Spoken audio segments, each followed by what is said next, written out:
Bonjour à tous, j'espère que vous allez excellemment bien. Aujourd'hui, on se retrouve pour parler voile, pour faire le débrief de cette nouvelle journée du côté de retour à la base. Alors, comme vous voyez derrière, je ne suis pas chez moi, donc condition un petit peu particulière. Donc je m'excuse pour la qualité du son qui va être un peu moins bonne que d'habitude, mais j'ai pas emmené mon micro. J'ai juste un kit Malib, mais ça va nous permettre quand même d'étudier cette course, de voir un petit peu ce qui va se passer dans les prochaines heures du côté du retour à la base, où on va arriver assez vite sur ce premier point intermédiaire du côté des Açores, pardon, pas de Madère, je vais encore dire Madère. Et puis ce premier point intermédiaire qui sera intéressant, Johan Richomme par exemple qui est en tête de la course n'est extrêmement pas loin de ce point intermédiaire. On va regarder un petit peu la météo. On est sur un schéma classique de l'Atlantique Nord, on dirait presque un schéma classique de fin de Vendée Globe, c'est-à-dire on prend un enchaînement de perturbations qui sont des situations plutôt de vent portant et qui permettent au bateau d'aller très vite, avec parfois des petites zones de transition qu'il faut plutôt bien gérer pour ne pas se faire avoir et ne pas perdre beaucoup de temps. Donc on voit que là, en ce moment sur la course, vous avez une énorme dépression qui est ici, qui amène notamment un petit peu de vent en Bretagne. Et donc ils sont dans une zone avec pas mal de vent du côté de la majorité de la flotte. Il y a une autre partie de la flotte qui, elle, essaye de prendre un couloir entre une zone de molle, qui est ici, et la zone avec plus de vent parce qu'ils ont un petit peu raté le coche, la porte s'est un petit peu refermée sur eux. On regarde dans 10 heures, dans 10-15 heures, cette dépression qui va filer du côté de la Grande-Bretagne, mais heureusement pour les concurrents, la zone de traîne va continuer à amener du vent. Et puis il y aura cette légère dépression également qui permettra aux concurrents, je pense, de se rapprocher, pour les concurrents qui sont un petit peu au sud, de se rapprocher de l'orthodromie, qui paie la route la plus rapide pour l'Orient, et surtout de se propulser vers ce deuxième point intermédiaire qui sera du côté du golfe de Gascogne. On regarde encore dans 24 heures. Voilà, vous voyez, dans 24 heures, donc là, l'anticyclone. Bam, là, une grosse dépression, mais la majorité de la flotte, je pense, sera arrivée au moins ici. Puis vous voyez, donc toujours ce vent qui poussera vers l'Orient. Et je pense qu'on va finir la course vraiment sur un gros tempo du côté de l'Orient. On continue, voilà, dans 34 heures, vous voyez, hein, donc ce vent qui va continuer à pousser les concurrents. Alors certains devront peut-être passer par une voie un peu plus nord pour arriver du côté de l'Orient. Donc dans 4-5 jours, hein, je pense que le 10 décembre, les premiers concurrents seront arrivés. Un 9-10 décembre, je pense. Donc samedi, dimanche prochain, je pense, du côté de l'Orient, pour l'arrivée des différents concurrents. Du côté de Jean Le Cam, il n'est pas parti et je pense que il ne partira pas. Si, il vient de s'élancer, Jean Le Cam, parce qu'il est resté plus beaucoup de temps là pour s'élancer. Donc il va s'élancer bientôt, Jean Le Cam. Moi, on m'indique qu'il vient de partir. Il faudrait vérifier ça quand même du côté de Jean Le Cam. Mais voilà, il est enfin localisé sur la carte. Il serait en partance pour la ligne de départ parce que, bon, normalement, la ligne de départ devait fermer aujourd'hui, hein. Donc, on a peut-être fait une petite dérogation pour Jean Le Cam. Bon, du côté de la course, il y a eu quand même des informations sur les 48 dernières heures. Je rappelle qu'hier, on n'a pas pu faire de vidéo, mais il y a eu pas mal d'informations. La première, ça a été pour le leader à ce moment-là de la course, Thomas Ruyant qui a battu le record de 1000 sur 24 heures pour un IMOCA. Et quelques minutes après, eh bien, il a eu une avarie. Une grosse avarie avec son système de safran qui est endommagé. Il y a eu un empannage involontaire, donc une petite erreur de sa part. Et à ce moment-là, sa grand voile s'est déchirée et un système donc qui permet de monter et de descendre le safran. Donc vous voyez, il y a des systèmes qui permettent au safran de se relever. C'est des sortes de systèmes d'accroche, on va dire, qui permettent au safran d'être relevé. Comme ça, quand on est des situations où le safran est au vent, qu'il n'est pas dans l'eau, eh bien, ça permet d'éviter d'endommager le safran. au cas où on croise un élément comme voilà un OVNI, donc je sais pas un bout de comment dire, une caisse de cargo qui serait tombée, bah voilà, ça permet de ne pas endommager le safran. Mais là donc ce système de safran tribord donc c'est relevé et il a traversé une partie du pont arrière. Donc en fait on va dire le sommet du safran, ce qui permet d'accrocher le safran, eh bien est remonté et a traversé le pont. Donc autant vous dire qu'il a fallu réparer et surtout bah, que le bateau est beaucoup moins performant depuis. On voit qu'il navigue à peu près 10-12 nœuds, donc ce qui est à peu près une vitesse qu'avait Sébastien Simon. Hein. On se souvient sur la fin de sa Transat Jacques Vabre. Donc on peut voilà, voir un petit peu les deux soucis sont assez similaires, donc ça ne devrait pas aller au-delà de 12 à 13 nœuds par 24 heures en moyenne. Donc forcément, il ne peut plus jouer la gagne. Autre problème également, c'est Sébastien Simon. Alors Sébastien Simon, cette nuit aux alentours de 3h20, il était donc au sud-ouest des Açores. Donc Sébastien Simon qui a consulté la direction de course. Il a eu en fait une blessure à la tête. Le bateau a violemment planté dans une vague, ce qui arrive. Hein. On voit des bateaux. Les IMOCA maintenant sont devenus très violents. Ça ressemble presque à des foilers, et quand un foiler, enfin ça ressemble presque à des ultimes, et quand un ultime plante, l'arrêt buffet est très violent. On l'a vu avec Charlie Dalin sur la dernière au Volvo Ocean Race. On le voit avec d'autres concurrents qui ont un petit peu de mal dès que les conditions sont un peu rapides. Ces bateaux-là, ils peuvent faire des arrêts buffet, un arrêt buffet très violent. Donc dès qu'ils plantent dans une vague, et donc ce qui est arrivé à Sébastien Simon. Qui donc a dû, je pense, avait une petite plaie, voilà. Maintenant, le problème a été résolu. On nous indique juste également que sa balise de pointage a des petits soucis depuis le début de la course. C'est pour ça que Sébastien Simon se retrouve parfois à être en tête de la course, alors qu'il n'est pas en tête de la course. C'est arrivé il y a 2 jours où j'avais pas pu faire la vidéo à 17h parce que la cartographie n'était pas à jour. Et surtout, il y avait un problème voilà, avec Sébastien Simon qui était genre 5e, mais qui était marqué en tête. Donc il y avait un vrai souci au niveau de la cartographie. On regarde la situation de course. Eh bien, Johan Richomme, qui avait pris l'option Nord il y a 2 jours, a bien fait. Parce qu'il va très très vite avec son Paprec Arkea. On sait que Paprec Arkea est un bateau ultra performant, on l'a vu lors de la première course. C'est un bateau bien né. Un bateau avec un équilibre des masses qui est différent, avec un emplacement des différents lieux de vie différents, notamment les bannettes sont pas placées au même endroit, sont un peu plus reculées que d'habitude sur un bateau, donc ça change un petit peu la donne. Et on voit que ce bateau est bien né, bateau construit par Antoine Cor, enfin conçu par Antoine Cor, comme le bateau Force the Planet, parce que je crois que c'était un ancien bateau Antoine Cor, mais surtout comme Force the People de Thomas Arvillan. Donc on voit que c'est des bateaux qui sont très performants dans ces situations de vent portant. La moyenne sur les 24 dernières heures est de 17 nœuds 2 et 18 nœuds 3 sur les 4 dernières heures. Derrière lui, nous avons Charal de Jérémy Bayou, un petit peu la référence, mais une référence qui a du mal à aller taquiner les petits nouveaux. Jérémy Bayou, qui avait pris une option un petit peu plus sud que Johan Richomme, qui avait été le premier à anticiper une option nord. Et quand même un bateau qui reste performant et surtout une belle perte du côté de Jérémy Bayou, parce qu'on rappelle, il a eu pas mal de problèmes techniques, notamment il a perdu tous ses aériens, donc forcément c'est un vrai souci. Puis il y a également une voile qu'il ne peut plus utiliser, le J2. Alors là, c'est pas la voile qu'on n'utilise plus dans ces conditions-là, mais forcément ça l'handicape. Et puis il a perdu donc de l'énergie, qu'il n'a pas pu, de l'énergie à réparer ou à tenter de trouver des solutions à tous ces problèmes.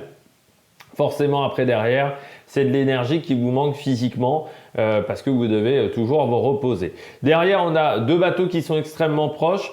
Force the Planet et Groupe Dubreuil. Donc Groupe Dubreuil qui, encore une fois, Sébastien Simon qui est un petit peu Jean-Claude Guignard du côté des IMOCA parce que il avait pété des foils avec l'ancien Arkea, l'ancien bateau d'Arkea. Enfin voilà, il a tout. Il a une guine par course. Grand voile sur la dernière Transat Jacques Vabre. Donc là, ça continue avec ce problème de plaie. On espère surtout qu'il n'y a pas un trauma crânien. Je pense que de toute manière, s'il y a eu un trauma crânien, on nous l'aurait indiqué du côté de l'organisation de course. Il est derrière Force the Planet de Sam Goodchild qui continue avec l'ancien Linked Out de Thomas Ruyant, bateau qui va vite, 14 nœuds 9. Même si c'est un bateau d'ancienne génération, on voit que c'est un bateau qui est toujours fort au portant. C'était sa qualité auparavant. Derrière, nous avons Boris Herrmann qui a fait une belle remontée. Hein. Il était 8-9e lundi, et bien il est désormais 5e Boris Herrmann avec Malaysia Sea Explorer. Alors 14 nœuds 5 sur les 24 dernières heures, ce qui fait que l'écart s'est un petit peu augmenté avec les hommes de devant.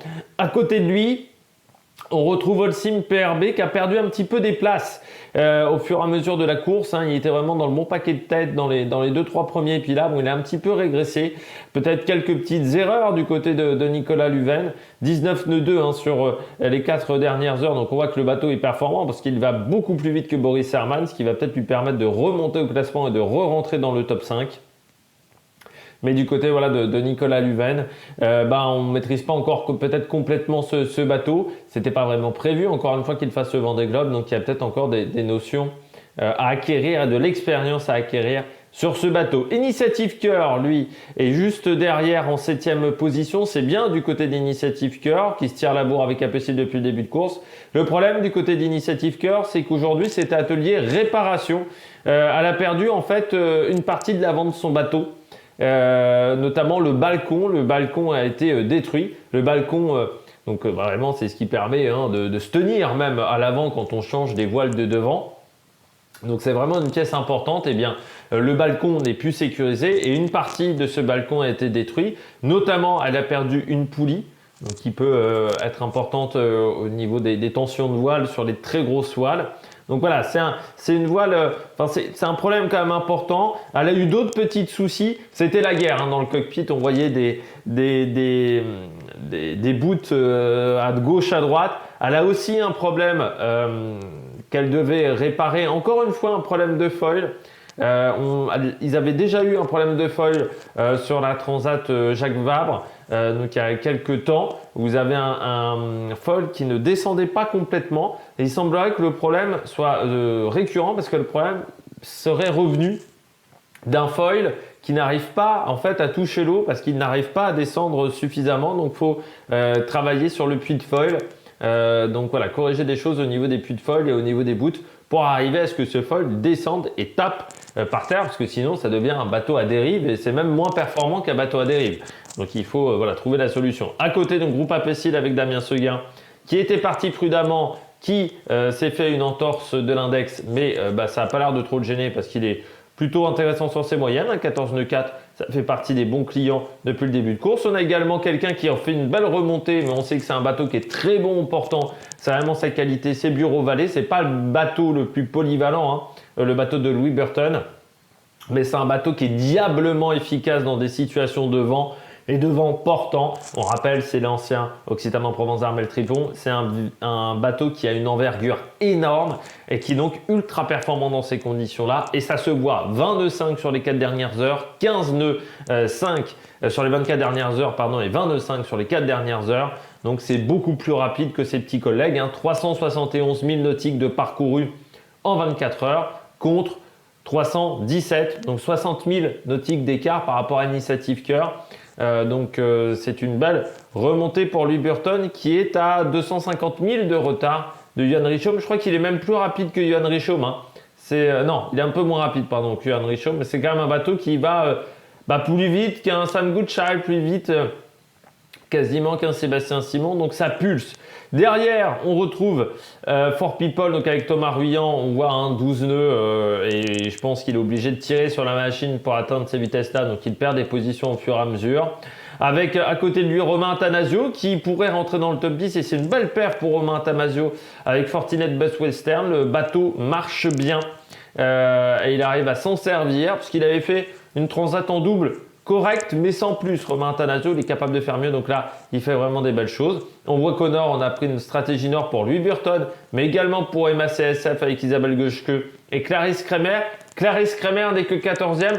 Elle a fait pas mal d'erreurs, elle l'a dit. Elle a fait beaucoup de bêtises. Elle a dû faire énormément de changements de direction, énormément d'empannage notamment hier, et ça lui a coûté beaucoup d'énergie, mais aussi beaucoup de temps. Donc c'est pour ça qu'elle est vraiment sortie du top 10, mais encore une fois, elle a récupéré le bateau sans d'informations sur comment il fonctionnait, sans le mode d'emploi du bateau, et c'est pas facile à réussir à être performant. Derrière, on a Benjamin Ferré sur Mondoyer Duo for Job, donc qui est bien l'ancien banque populaire de Clarisse Kremer, par exemple sur le dernier Vendée Globe, donc c'est l'un des bateaux les plus performants des dériveurs des années 2008 à 2013. Donc un bateau qui marche diablement bien là aussi du côté de Benjamin Ferré. 14 nœuds 6, hein, donc ça va vite. Il a montré une vidéo d'un changement de voile, c'était assez rock'n'roll dans ce bateau. Il est par exemple devant Hublot, hein, le bateau d'Alan Roura. Alors Hublot qui a des soucis, notamment des fuites d'eau à l'intérieur du bateau, donc il n'est pas stable parce qu'il ne peut pas régler son ballast comme il veut et en fait il ne peut pas répartir son poids comme il le souhaite vu qu'il a un peu plus de poids que prévu, vu qu'il a des fuites d'eau, donc il est obligé d'écoper, ça lui fait perdre du temps et ça change l'équilibre du bateau, ce qui fait qu'il a du mal à stabiliser le vol, à faire vraiment à lancer le bateau à pleine vitesse, il a beaucoup de mal. On a Kojiro Shirashi qui est 16e. Il avait pris une option très sud qui n'a pas été efficace pour lui. Derrière, on a une bagarre entre Violette d'Orange et notre ami Louis Duc. Belle bagarre entre les deux avec un Louis Duc qui a un bateau qui est un peu plus âgé que Violette d'Orange. Donc là, c'est très intéressant, hein, avec seulement 6000 nautiques d'écart entre les deux. 13 nœuds 6 contre 17 nœuds 5 pour Louis Duc. Donc avec un bateau à dérive, c'est assez formidable, hein, cette moyenne. Donc vraiment très très belle performance de la part de Louis Duc à 17 nœuds 5 parce qu'il va plus vite. Qu'Alan Roura, il va plus vite que... En fait, il va quasiment à la même vitesse que Johan Richomme. À 17 nœuds 5, il va même plus vite que Johan Richomme. Voilà, c'est quasiment le bateau qui va le plus vite en ce moment. C'est peut-être même le bateau qui va le plus vite. Oui, non, c'est le bateau qui va le plus vite. Donc c'est assez formidable. Voilà, en 24 heures. C'est 5000 nautiques de plus que Guirec Soudé. Donc sur des bateaux de génération équivalente. Hein. Donc c'est vraiment très bien. Conrad Coleman, lui, est 22e. Et puis après, derrière, eh bien Lazare. On retrouve Lazare 29e avec 12 nœuds 6 de moyenne sur 24 dernières heures. Et surtout, le remonte des positions. Il a dépassé Denis Van Venberg et il a dépassé Jingyu Xu. Maintenant, il va s'occuper d'Antoine Cornic. Il devrait le manger assez rapidement, Antoine Cornic, qui est atteint de la dingue. Il l'a déclaré après 24 heures de course. Alors, il n'en a pas trop parlé au tout début. Mais Antoine Cornic, voilà, qui a fait même une vidéo de 5 minutes pour expliquer pourquoi, en fait, en ce moment, il arrive à s'en sortir dans le classement. Il disait tout simplement parce qu'il y a du vent et il a mis la bonne voile au bon moment. Et depuis, il n'a pas changé de voile parce qu'il n'arrive quasiment pas à changer de voile. Il ne peut pas monter ses grosses voiles sur son bateau. Donc pour l'instant, tant que le vent est stable comme ça, il arrive à garder des bonnes moyennes. À partir du moment où le vent va s'écrouler, si le vent s'écroule, il ne pourra pas changer de voile. Et si le vent monte, eh bien, il va se retrouver en grande difficulté parce qu'il a de la fièvre. Enfin voilà, il ne peut pas s'alimenter, c'est ça même le plus gros problème. Certes, il a de la fièvre, mais bon, ça, la fièvre, on va dire qu'on peut le gérer. Par contre, il n'arrive pas à s'alimenter et il y a encore, lui, 5 jours, 6 jours de course. Donc, il va falloir vraiment qu'il trouve des solutions pour réussir à manger. Il a dit, il a tenté de manger une crêpe vanille. Bon, voilà, on essaye. C'est toujours plus facile de manger quelque chose qu'on apprécie, donc du sucré, par exemple. Et sauf que, il l'a un peu régurgité. Donc, c'était un peu compliqué. Et donc, on voit Jean Le Cam qui devrait partir du côté de Jean Le Cam. Donc voilà, heure de départ, quasiment 6 heures, enfin 6 jours après tout le monde. Donc lui, l'objectif, c'est de finir, c'est presque de faire un convoyage dans l'autre sens, en essayant d'avoir un petit peu de performance quand même sur son bateau. Eh bien, je crois qu'on a fait le tour de cette vidéo. N'hésitez pas à vous abonner à la chaîne, à réagir dans les commentaires, à mettre un pouce bleu. Et puis nous, on se retrouve pour de nouvelles aventures sur la Melk Production. Ciao, ciao!